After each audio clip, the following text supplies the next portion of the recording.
पिछले एपिसोड में हमने देखा था ना कि जियांग चेन ना बार बार डिस्क्वालीफाई होने लगता है और उसका जो टैलेंट सोन था ना वो भी वहाँ पे टूट के नीचे गिर जाता है। और हमें आगे बताया जाता है ना कि कुछ लोग बात करते हैं कि क्या ऐसा हो सकता है कि ये बार बार डिस्क्वालीफाई होने की वजह से ना इसने इस पत्थर को यहाँ पे गुस्से में तोड़ दिया होगा। और वो लोग बात करते हैं ना, एक टैलेंट जोन को तोड़ने का मतलब है कि तुमने एक क्राइम कर रखा है और इसके दो सजा होते हैं। एक तो तुम्हें पूर्ण रूप से यहाँ पर मार दिया जाएगा और दूसरा पूरी जिंदगी तुम्हें ना इस सेक के लिए काम करना पड़ेगा, लेबर का। और हम देखते इस बात को सुन के ना अपना जियांग चैंग की दुनिया हिल जाती है और वो सोचते हैं नहीं, ऐसा कैसे हो सकता है कि मेरे को यहाँ पे मार दिया जाएगा या मेरे को यहाँ पे जेल में बंदी बना दिया जाएगा। और वो अपने आप को ना यहाँ पे इमेजिन कर रहा होता है कि उसके हाथ पैर में यहाँ पे हटकड़ी बांध दी जाती है और एकदम गंदे और एकदम मैले जमीन के अंदर उसको बैठा दिया जाता है। उसको पूरी जिंदगी यहाँ पे स्लीव बना के काम कराया जा रहा है। और हम देखते इस जो इमेजिनेशन को सोच के ना जियांग चैंग ना बहुत ज़्यादा गुस्सा हो रहा होता है और बोलते हैं नहीं, आखिर अगर ऐसा चलता रहा ना तो मेरे बैड लग वजह से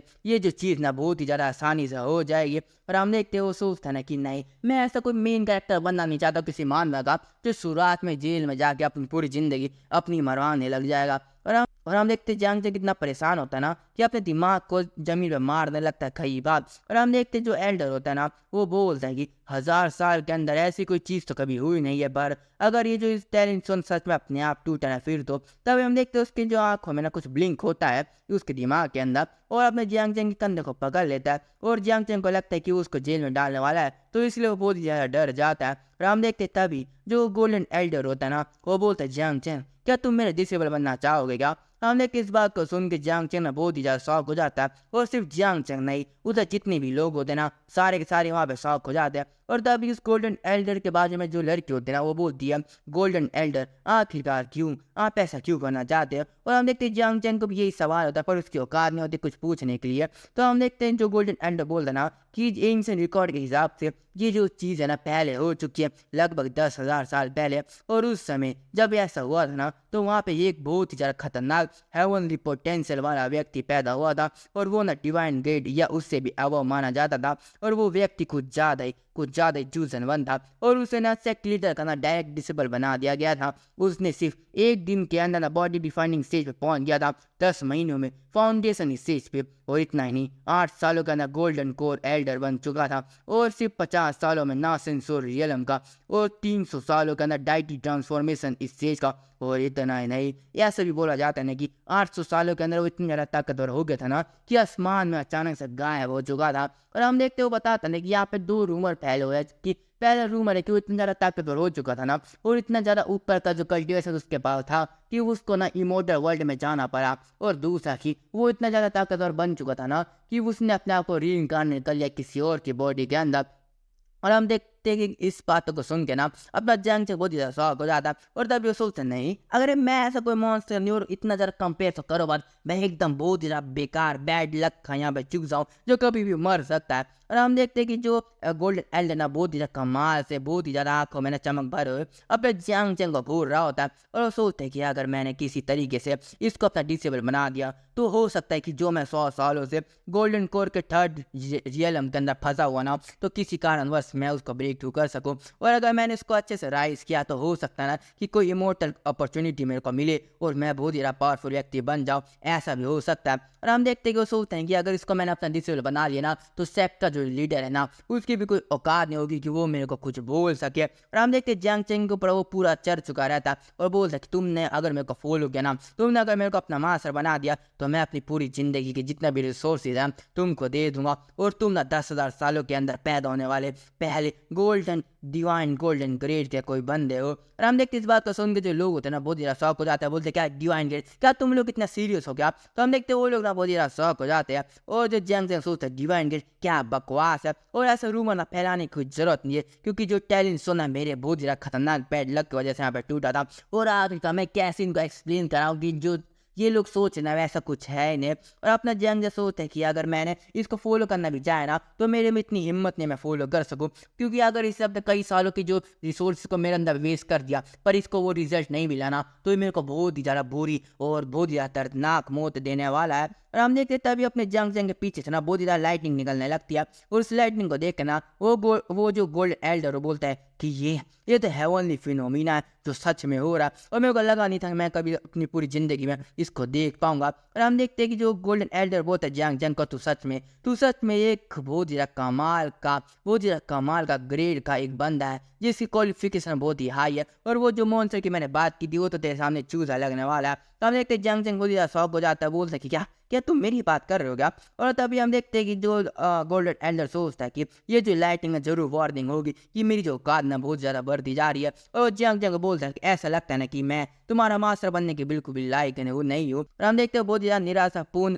चेहरे को दिखा तो ये बोल रहा होता है। और तभी हम देखते जंग जंग सोचता है कि नहीं, आगे का तू इतना ज़्यादा सैड क्यों है, ये तो तेरे को बहुत ज़्यादा खुश होना चाहिए कि तू मरने से बच गया, कमीने तू मरने से बच गया। और हम देखते तभी कुछ लोग बात कर रहे होते कि हेवनली फिनोमिना का मतलब है कि यहाँ पे डिवाइन ग्रेड पैदा हो रखा है, और अगर एल्डर की बात सुनूँ ना तो ये जो ग्रेड है वो उससे अबव हो सकता है। तो हम देखते हैं जंग जंग सोचते हैं कि आखिर क्या बकवास है, और यहाँ पे ना ये सब ना कुछ ज़्यादा गलतफहमी बना रही है, और अगर ऐसी ये चीज़ें ना फ्यूचर तक चलती रही ना तो मैं जितना ज़्यादा यहाँ पे ऊपर जाऊँगा ना उतनी ज़्यादा तेज़ी से नीचे जाऊँगा, और जो बैड लक मेरे साथ है ना उसके मदद से तो मैं कभी जिंदा रह भी नहीं पाऊंगा। और हम देखते तभी यहाँ पे नोटिफिकेशन आता है सिस्टम का, और अपने हम सोचते हैं आखिरकार ये अनलकी सिस्टम दोबारा क्यों अपेयर हो चुका है। और वहाँ पे लिखा रहता है ना कि तुम इस दुनिया से बिलोंग नहीं करता, पर फिर भी तुम्हारी औकात कैसी रही कि तुमने यहाँ पे कल्टीवेशन को चालू किया, इसलिए तुम्हारा जो बैड लक है ना वो अपनी पूरी चरम सीमा तक पहुंच चुका है, और इसलिए अब सीईओ लाइटिंग तुम्हारे ऊपर पनिशमेंट के तौर पे गिरने वाली है। और वो बताता है ना कि जो सीईओ लाइटिंग है तुम्हें ऐसा लग सकता है कि वो हेवनली फिनोमिना है, पर वो एक पनिशमेंट है जो हेवन ने तुम्हारे ऊपर ना कर्ज के तौर पर लगा रखा है, और ये जो कर्ज है ना उसको खुद इमोर्टल भी कभी तोड़ नहीं सकते। और ये सब चीज़ें ना जो भी तुम्हारी बॉडी में चेंज आ रखा कल्टिवेशन की वजह से, जैसे तुम्हारा ध्यान तुम्हारा जो वीन्स है, तुम्हारे अंदर स्पिरिचुअल रूट है, हम उन सभी चीज़ों को लेने वाले हैं। और हम देखते हैं अपना जंग चैना बहुत ही ज़्यादा वहाँ पे सैड हो जाता, बोलते हैं आखिर ये कैसे हो सकता, मैं बस यहाँ पे टैलेंट टेस्ट किया है तो और मैंने यहाँ पे हेवन को प्रोवोक कर दिया। और हम देखते ये जो चीज़ है ना लिखी रहती है नोटिफिकेशन है अंदर, और अपना जंग सोचता है कि आखिरकार अगर मैं इस दुनिया का कल्टिवेशन चालू कर ही नहीं सकता तो तुमने मेरे को इधर पैदा क्यों कर रखा। और जैसे कि मानव के अंदर जो रिनकार्नेशन व्यक्ति बहुत ज़्यादा कमाल का धांसू होता, तो मैं ऐसा क्यों नहीं हो सकता। ये बैड लक कभी मेरे को पीछा छोड़ क्यों नहीं सकता। अगर मैं यहाँ पे कल्टिवेट कर ही नहीं सकता तो मेरा जिंदा रहने का मतलब ही क्या, ये सच्चाई नहीं हो सकती। और हम देखते जंग जंग के शरीर में से अचानक से जो क्यूआई होती है शरीर से बाहर निकलने लगती है, और जंग जंग कैसे न कैसे करके वो जो क्यूआई को वापस एब्जॉर्ब करता है, और सोचते कि मेरे को कैसे करके ना कोई रास्ता तो यहाँ पे ढूंढना ही पड़ेगा। और हम देखते तभी अचानक से वो जो नोटिफिकेशन है दोबारा चालू हो जाता है, उसका लिखा रहता है ना कि तुमने यहाँ पे एब्जॉर्ब करने की कोशिश की स्पिरिचुअल एनर्जी को, तो इसलिए तुम्हारा ध्यान को यहाँ पे तबाह कर दिया जाता है, और अब तुम पूरी जिंदगी में कभी भी दोबारा कल्टिवेशन को चालू कर नहीं सकते, और ये जो कर्ज है ना और ज़्यादा तुम्हारे ऊपर ताकत से लगा दिया जाता है। और हमने इस बात को सुनकर जंग चंग के ना बहुत ही ज़्यादा फट चुकी रहती है, और वो सोचते हैं कि ये कमी ना कर्ज हो ज़्यादा ताकतवर हो सकता है, ये क्या बकवास है, और अब तो मैं बहुत ही ज़्यादा नॉर्मल सी बहुत ही ज़्यादा बेसिक क्यू एब्जॉर्प्शन टेक्निक का भी यूज़ कर नहीं सकता। और हम देखते हैं कि अचानक से जो एटमॉस्फेयर होता है ना उसका ना बहुत ही कमाल का रिएक्शन होने लगता है, ये बोलूँ खतरनाक का। और जो सीईओ लाइटनिंग ना बहुत ही ज़्यादा अलग तरीके से रिएक्ट करने लगती है। और अपना जंग सेंग सोचता है कि आखिरकार मैंने हेवन को क्यों प्रोवोक किया, मैंने किया क्या, मैंने बस बहुत ही ज़्यादा छोटी सी स्पिरिचुअल एनर्जी एब्जॉर्ब करने की कोशिश की। रुको, ये सीईओ लाइटनिंग मेरे तरफ क्यों गिर रहा है, नहीं ऐसा हो नहीं सकता, मेरे को बचाना पड़ेगा। पर हम देखते जंग को एक भी सेकंड का टाइम नहीं मिलता, और वो जो लाइटनिंग थी ना अपने जंग के शरीर पे गिर जाती है। और हम देखते कि उसकी ताकत इतनी ज़्यादा होती है ना कि अपने जो जंग बहुत ही ज़्यादा दर्द में चिल्लाने लगता है। और हम देखते कि वहाँ पे इतना ज़्यादा दर्द में चिल्लाने लगता है ना कि जो है गोल्डन एंजल सोचता है कि आखिर इतनी ज़्यादा डिस्ट्रक्टिव लाइटनिंग उसके ऊपर क्यों गिर रखी है, और आखिरकार इसके साथ गलत क्या हो रहा है। और हम देखते हैं जो बकवास हो रहा था ना उधर कोई व्यक्ति ना देख रहा होता काफ़ी ज़्यादा दूर से, और बोलते ये लाइटनिंग तो, पर हमें बताया नहीं जाता ये कौन है, और यहीं पे इसका सीना बदल दिया जाता है। और जंग सोचता है ये कितना ज़्यादा दर्द है कि मैं मरने वाला, तो आखिरकार मैं क्यों मर रहा हूँ, मैंने आखिर गलत क्या किया, मैंने किसी को परेशान किया, ना मैंने किसी से पंगे लिया,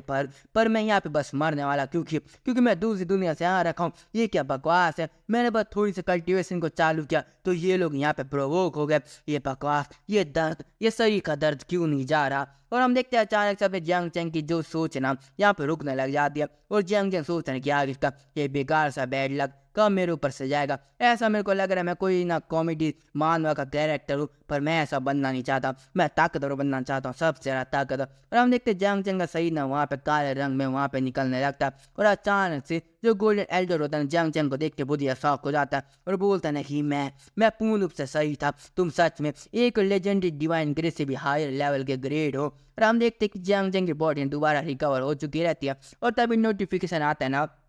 कि जो आपकी बॉडी लाइटनिंग की वजह से यहाँ पे पूर्ण रूप से तबाह हो चुकी थी ना, उसको दोबारा से बनाया जा रहा है, और आपको दोबारा एक अच्छी बॉडी इसके साथ ना रिफाइन कर दिया जाता है, और आपकी जो एट्रीब्यूट है ना उसको इंक्रीज कर दिया जाता है, और ज़्यादा नोटिफिकेशन आता है कि आपकी बॉडी ना यहाँ पे रीजनरेट पूर्ण रूप से हो चुकी है, और आपका जो कर्ज है ना उसको कुछ देर के लिए यहाँ पे हटा दिया जाता है, और आपकी ताकत ना यहाँ पे 10 से प्लस कर दी जाती है। और इसका मतलब जो अपना जंग चंग कर्ज ना कुछ देर के लिए यहाँ पे थोड़ा सा कम हो चुका है, और वहाँ पे और लिखा रहता है ना कि आपको जो मेरिडियन है उसको दोबारा रिकवर किया जाता है, क्योंकि जो डिस्ट्रक्टिव लाइटनिंग है ना वो अभी भी आपके मेरिडियन के अंदर है, तो उसको ऑटोमेटिकली निकाला जाता है, और आपको और ज़्यादा हेल्थ या बोलो आपको जो लाइफ स्पैन है ना उसको ज़्यादा इंक्रीज कर दिया जाता है। और हम देखते हैं ये जो लाइनों को देख के ना अपना जंग चंग के मुंह पे एक बहुत ही खतरनाक हंसी होती है, और इसी के साथ ही मेरा जो चैप्टर है वो खत्म हो जाता है। और अब मैं देखना चाहता हूँ कि अगले चैप्टर में क्या होने वाला है, और अगर आप भी देखना चाहते हो ना तो जल्दी से ये जो वीडियोस को लाइक करो, कमेंट करो, और दूसरे पार्ट के लिए ना यहाँ पे इंतजार करो।